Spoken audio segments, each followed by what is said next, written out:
머리가 좋으신 분들은 말을 바꾸면 기억력이 좋으신 분들은 지난주에 읽은 본문을 오늘 또 읽네 하고 생각을 하실 것이고, 늘 건망증에 시달리시는 분들은 무슨 지난주에 뭘 읽었는지 모르니까 그러실 것 같아요. 오늘 본문은 지난주에 함께 나누었던 본문이에요. 생각나시죠? 이럴 때는 그냥 네 그러면 돼요. 이건 좋은 얘기니까. 지난주에는 우리가 네 발에서 신을 벗어라, 신을 벗는 것의 의미, 하나님의 큰 일, 하나님이 우리에게 맡겨주시는 큰 일을 하기 전에 우리가 철저히 하나님 앞에서 회개하고 낮아지고 겸손하게 하나님 말씀에 순종하는 삶의 자세에 대해서 나누어 보았습니다.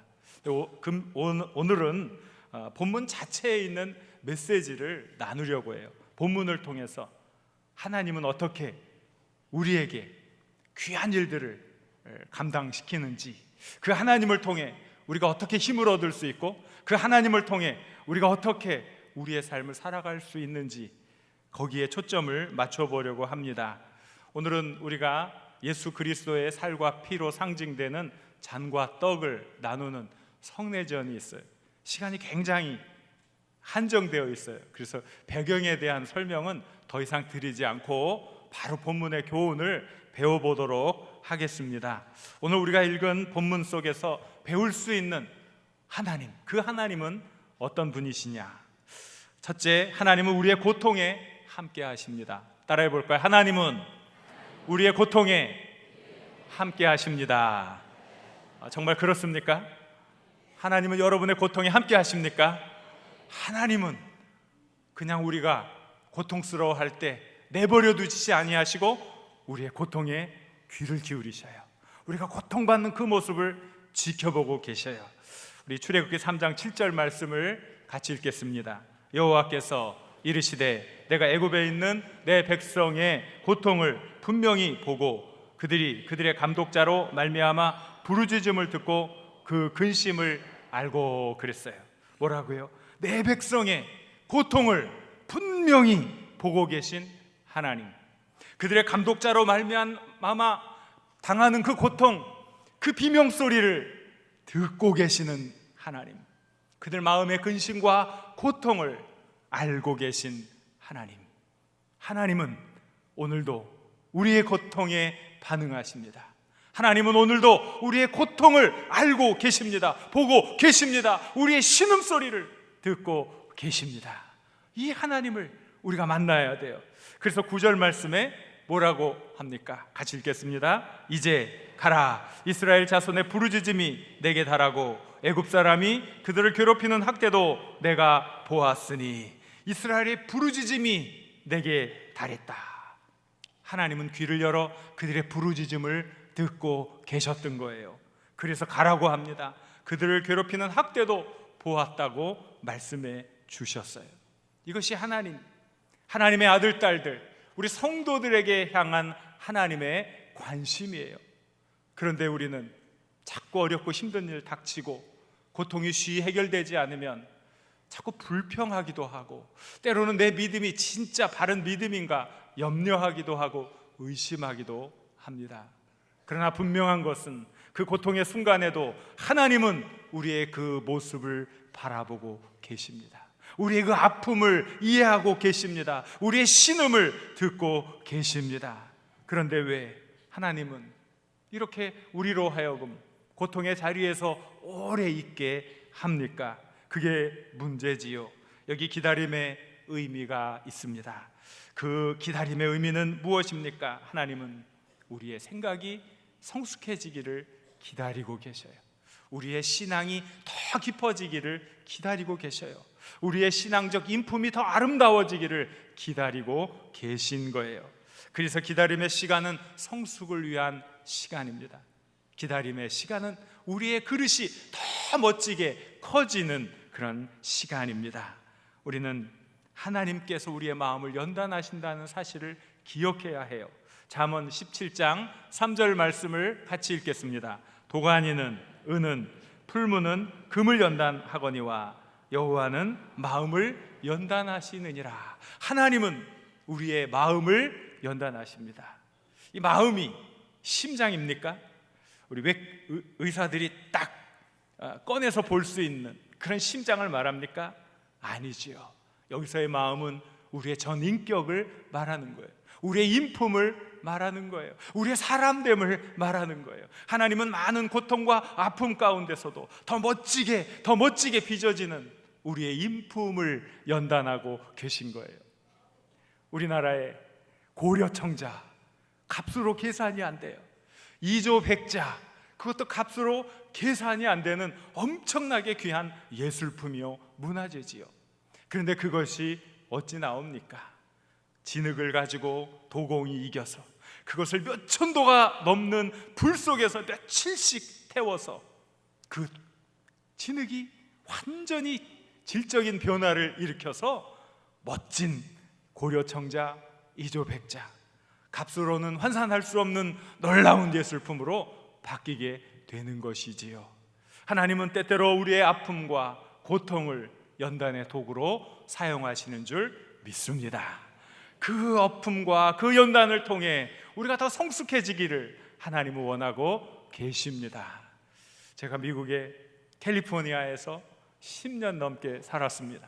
이 캘리포니아에는 좋은 거 딱 하나가 있습니다. 딱 하나, 뭐 여러 가지는 아니고요. 좋은 거는 우리나라에 다 있고요.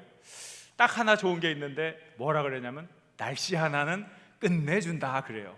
정말 날씨가 좋아요. 더운 날도요, 그늘에만 들어가면요 아주 시원해요. 아주 무더운 날, 무덥다는 표현이 안 맞아요. 무덥다는 것은 찜통 더위 같다, 습도가 높다, 이게 같이 들어가 있는 거잖아요. 그래서 어떤 분이 그런 얘기를 했어요. 미국 더위는요 뽀송뽀송해요 그래요. 다 그런 건 아니고 캘리포니아 같은 데가 그렇다는 거지요. 더워도 뽀송뽀송하게 덥대요. 한국 더위는 끈적끈적하게 덥대요. 이해가 되시죠? 하여간 그런데 날씨가 좋아요. 1년 내내. 낮에는 더워도 저녁에는 일교차가 심하면서 시원한 바람이 불기 시작하면 얼마든지 나가서 운동하고 땀 흘려도 너무나 상쾌해요. 그러다 보니까 다양한 꽃들, 다양한 그런 식물들이 자랍니다. 그리고 얼마나 빨리 성장 속도가 빠른지 몰라요. 빨리빨리 막 자라요. 많은 꽃들이 있어요. 그래서 이곳저곳을 가보면 사람들이 심어놓은 수많은 꽃들을 쉽게 볼 수가 있지요. 그런데 그렇게 아름다운 꽃에 접근해 보면 의외로 향기가 진하지 않아요. 참 신통하지요? 신기해요. 우리 한국에서는 그래도 조그만 꽃이 있어도, 사무실에 꽃 몇 송이만 있어도 그 은은한 향기가 전해지는데 이게 미국에서는 그렇게 아름다운 꽃, 보기에는 좋은데 향기가 진하지 않단 말이죠. 도대체 왜 그럴까? 저는 뭐 식물학자가 아니니까 알 턱이 없지요. 그런데 어느 날 글을 읽다가 이런 글을 읽게 되었어요. 캘리포니아의 겨울이 그렇게 혹독하지 않기 때문에 꽃향기가 진하지 않다. 맞는 말인지 틀리는 말인지는 모르겠지만 굉장히 의미심장한 뜻이 거기 담겨 있어요. 우리 인생살이 하는 것도 마찬가지잖아요. 부유한 집에서 태어나서 좋은 조건으로 좋은 대학 가고 좋게 사업을 시작해서 성공한 사람들은 별로 그렇게 사람들이 존경하지 않잖아요. 그래 정말 어렵고 힘든 상황 속에서 그 역경 하나하나를 고비고비를 넘으면서 아름다운 일들을 성취한 사람들을 보면 많은 사람들이 존경하지 않습니까? 왜 그래요? 혹독한 시련을 견뎌낸 인생, 그 인생은 꽃보다도 더 아름다운 향기가 나기 때문이지요. 여러분, 하는 일이 잘 되지 않아 실망스럽습니까? 비전이 자꾸 가물가물하고 앞이 캄캄해 보이십니까? 앞으로 정말 무엇을 해야 내 길이 잘 풀릴까 걱정하고 계십니까? 여러분, 반드시 우리가 기억해야 할 것이 있어요. 하나님이 우리를 지켜보고 계신다는 사실이에요. 하나님이 우리의 고통에 반응하고 계신다는 사실이에요. 하나님이 우리의 신음소리에 깊은 사랑을 가지고 관심을 기울여 듣고 있다는 사실이에요. 그래서 우리는 새롭게 우리의 아픔을 바라볼 줄 알아야 돼요. 유명한 신학자인 워런 워스비는 이런 얘기를 했어요. 하나님의 섭리에서 고통과 영광은 늘 함께 다닌다 그랬어요. 하나님의 섭리에서 영광만 있으면 좋을 것 같은데, 축복만 있으면 좋을 것 같은데, 그 영광이 무엇과 같이 다닌다고요? 고통과 함께 다닌다는 거예요. 아주 의미 있는 말이지요. 그래요, 우리의 삶의 아름다운 열매를 맺기 위해서 때때로 우리는 고통의 가시밭길을 걸어가야 할지 모릅니다. 하나님이 우리를 더 멋지게 사용하시고 더 아름다운 열매 맺게 하시고 더 거룩한 인품으로 우리를 가다듬으시기 위해 고통의 가시밭길을 종종 걸어가게 하신다는 사실을 우리가 잊어서는 안 될 것입니다. 허드슨 테일러는 굉장히 유명한 선교사였죠. 그가 열심히 선교 사역을 했지만 열매가 맺혀지지 않아서 너무나 낙담하고 좌절해서 내가 정말 하나님의 일을 제대로 하고 있는 것인가? 하나님은 정말 살아계셔서 나의 사역에 함께 하고 계시는가? 회의에 빠져가지고 절망 가운데 있다가 어느 날 성경을 읽다 번쩍 눈에 띄는 한 구절이 있었습니다. 히브리서 13장 5절 하반절인데 우리 노란 글씨만 같이 읽겠습니다. 내가 결코 너희를 버리지 아니하고 너희를 떠나지 아니하리라. 하나님께서 내가 너희를 버리지 아니하고 너희를 떠나지 아니하리라 하는 이 말씀이 자신을 향한 강렬한 하나님의 말씀으로 들려졌던 거예요. 너무나 절망 속에서 허우적거렸던 허드슨 테일러는 이 말씀을 붙들고 다시 일어나 귀한 사역을 감당하게 되었던 것입니다. 그는 이렇게 간증했습니다. 내가 정신적으로 침체되어 있을 때 나는 마치 주님이 나를 떠나신 줄 알고 불신 속에 있었던 적이 있었습니다. 그러나 주님은 결코 나를 떠나지 않으셨습니다. 내 속에 주님이 계신 이상 나는 염려할 것이 하나도 없습니다. 걱정할 것이 하나도 없습니다. 여러분, 이 허드슨 테일러의 고백이 여러분과 저의 고백이지요. 어렵고 힘들어도 우리 하나님 함께 계시고 우리의 삶 가운데 우리를 인도하시는 줄 믿습니다. 그 하나님이 나와 걸음걸음을 동행하시기에 고통 속에서도 나는 하나님의 이름을 부르며 전진할 수 있습니다. 여러분 믿으시지요? 믿으시면 아멘 하시기 바랍니다. 힘들고 괴롭다고 한숨하기 전에 우리의 고통에 관심을 기울이고 바라보시는 그 하나님을 묵상할 수 있기를 바랍니다. 그 하나님을 바라보실 수 있기 바랍니다. 그 하나님이 우리에게 새로운 힘을 주시고 우리를 새로운 길로 인도해 주시는 줄 믿습니다.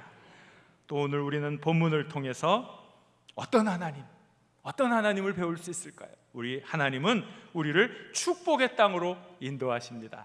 따라해 보세요. 하나님은 우리를 축복의 땅으로 인도하십니다. 옆에 있는 분에게 말씀해 주세요. 하나님은 당신을 축복의 땅으로 인도해 주십니다. 출애굽기 3장 8절 말씀을 크게 같이 읽겠습니다. 내가 내려가서 그들을 애굽인의 손에서 건져내고 그들을 그 땅에서 인도하여 아름답고 광대한 땅, 젖과 꿀이 흐르는 땅, 곧 가나안 족속, 헷 족속, 아모리 족속, 브리스 족속, 히위 족속, 여부스 족속의 지방에 데려가려 하노라. 아멘. 여기 첫 단어에 주목해 보세요. 내가 내려가서. 우리 하나님이 직접 내려가서 고통받는 이스라엘 백성들을 인도하여 젖과 꿀이 흐르는 축복의 땅으로 인도해 주시겠다고 말씀해 주셨습니다. 하나님은 말씀하신 대로 그 약속을 지켜 주셨습니다. 10가지 재앙으로 이집트의 강팍한 이들의 그 모든 괴계를 물리치시고 이스라엘 백성을 구원하셨습니다.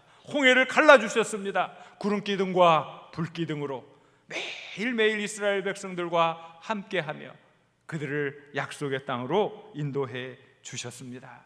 오늘도 우리 성도님들 한 분 한 분의 삶을 우리 하나님이 인도해 주시는 줄 믿습니다. 여러분의 개인적인 소원, 개인적인 간구, 여러분들 간절히 원하는 그 일들, 하나님께서 여러분들을 그 축복의 땅으로 인도해 주실 줄 믿습니다.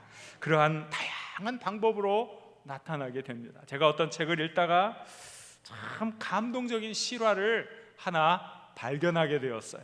하나님은 이렇게 개인의 삶에도 이렇게 축복의 땅으로 인도하시는구나. 1948년인데 미국의 젊은 목사 부부가 오래된 교회에 부임하게 됩니다.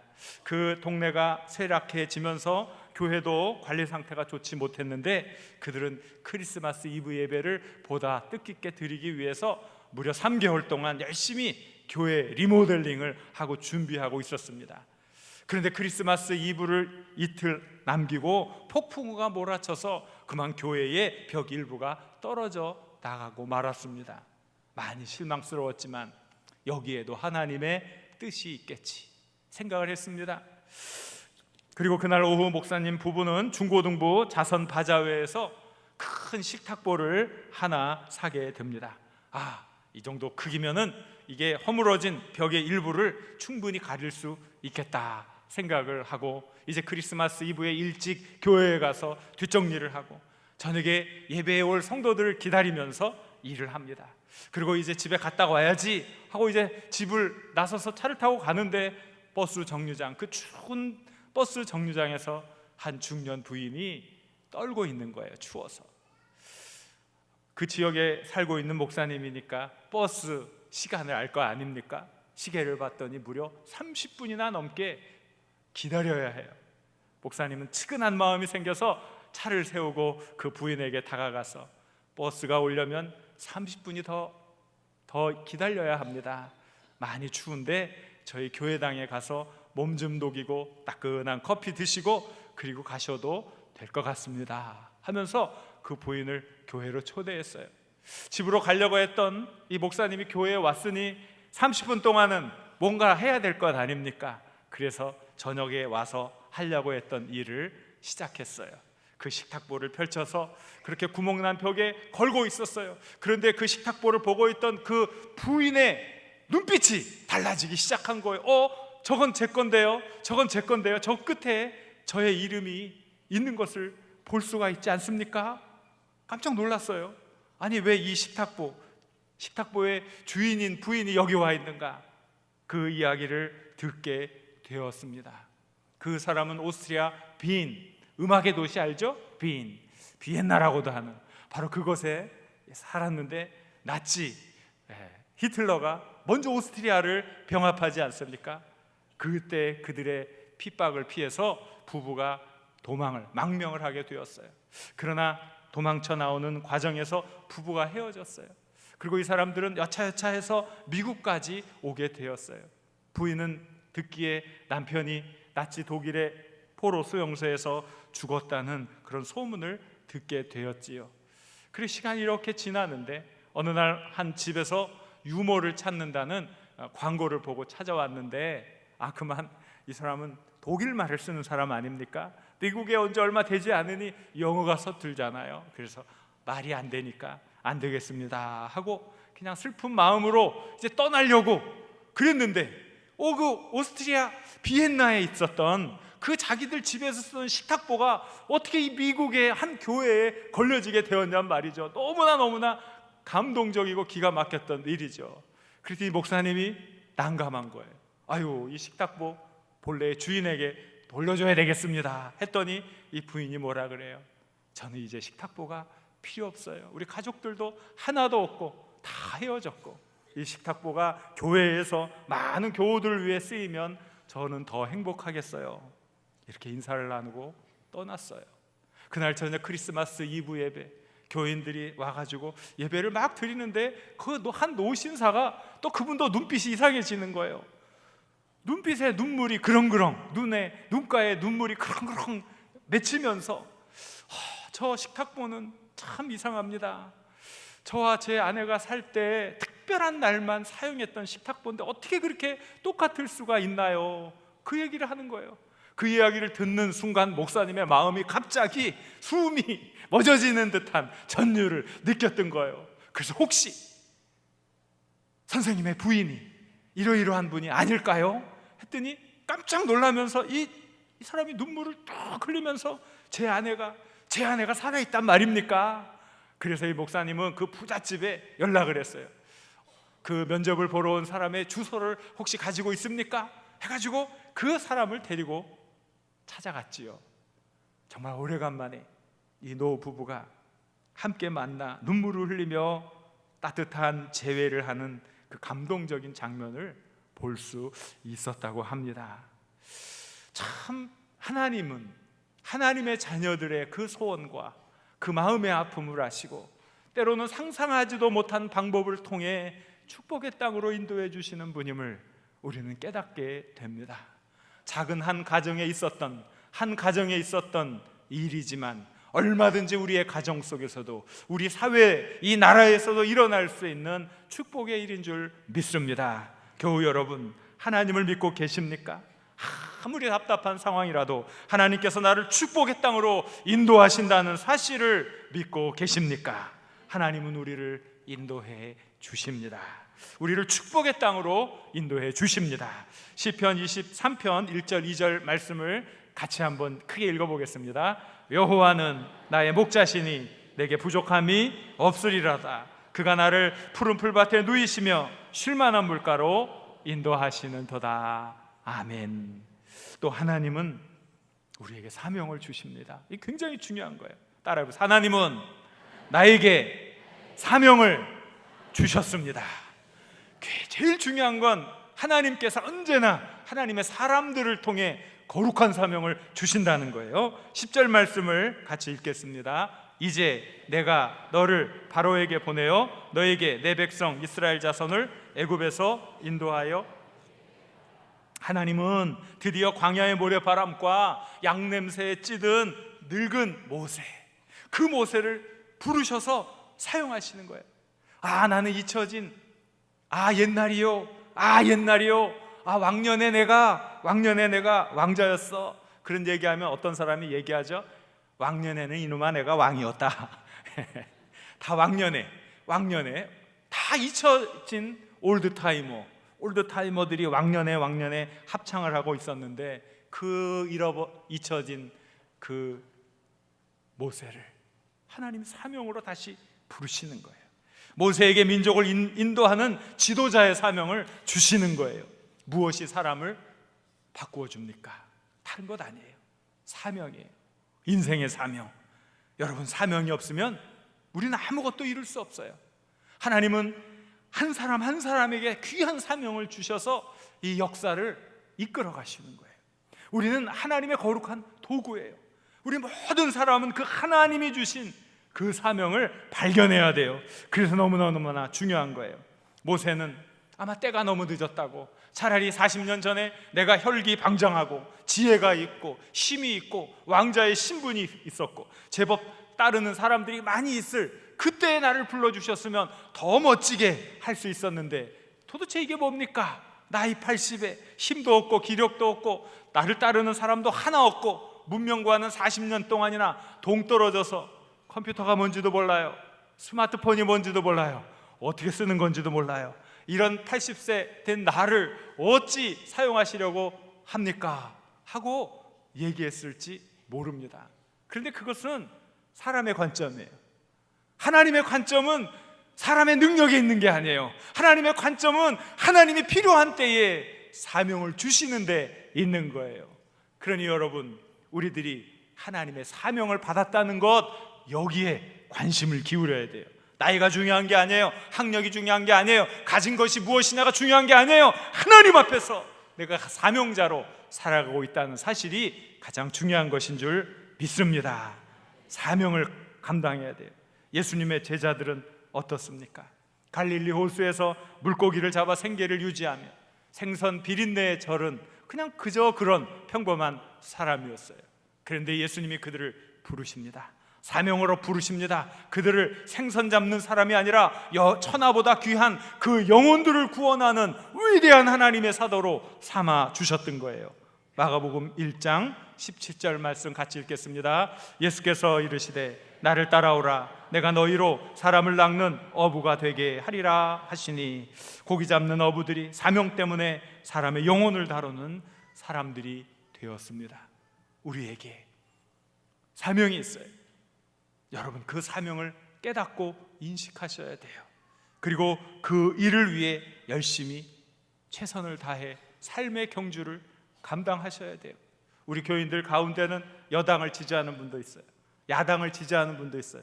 그래서 제가 절대로 정치 얘기를 하지 않습니다. 왜? 우리 교인들끼리 싸움할 일은 없으니까 말이죠. 여러분들 소신껏 여러분들이 정말 이 사회를 밝게 그리고 아름답게 만들기 위해 최선을 다하는 바른 선택을 할 수 있기를 바랍니다. 그게 무엇이냐면은 민주 시민의 사명인 거예요. 그 사명도 잘 감당하면서 이 사회를 아름답게 만들어가는데 앞장설 수 있기를 바랍니다.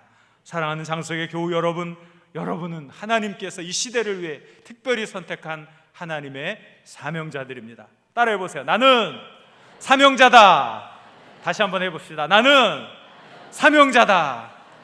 하나님께서 여러분들을 통해 여러분의 가정을, 여러분이 속한 직장과 사회를, 그리고 이 거룩한 교회를, 이 나라를 거룩하게 바꾸어 주실 줄 믿습니다. 기도하겠습니다. 고마우신